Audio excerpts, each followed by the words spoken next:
Azi este cea mai friguroasă zi de anul ăsta, până și câinele are minus 7 grade, minus 8 grade. Ia să vedem. Mașina pornește la minus 11, minus 11,8, minus 12 grade astăzi. Uite, minus 12. Ia să vedem.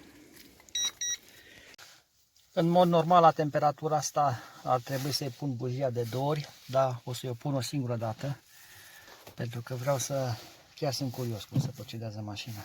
Îmi scos din viteză, ambreiajul apăsat, bujia să se pună și vedem. Minus 8 în bord, impecabilă pornirea. Impecabilă pornirea. Da. Sunt încântat. Așa trebuie să pornească o mașină normală la de 220.000 de kilometri, fără probleme. Dacă nu pornește așa, ceva e în regulă cu mașina.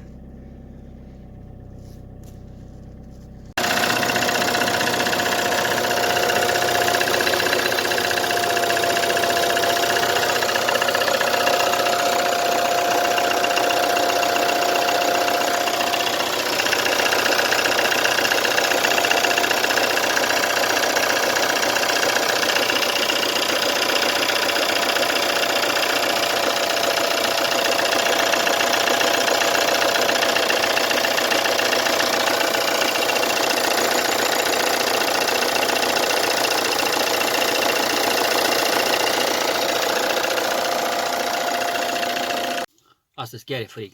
Da, frig nu joacă. Și câinele avea minus 7, minus 8 grade. Și dacă ar fi să cumpăr mașina asta iarna, ar fi momentul cel mai bun în care să o cumpăr, să o pornesc când e bocnă, dimineața, și dacă nu îți fură cheia din mână, cum se zice, înseamnă că ceva e în regulă. Ea trebuie să pornească instantaneu. Are o pornire impecabilă când toate merg și sunt aliniate așa cum trebuie.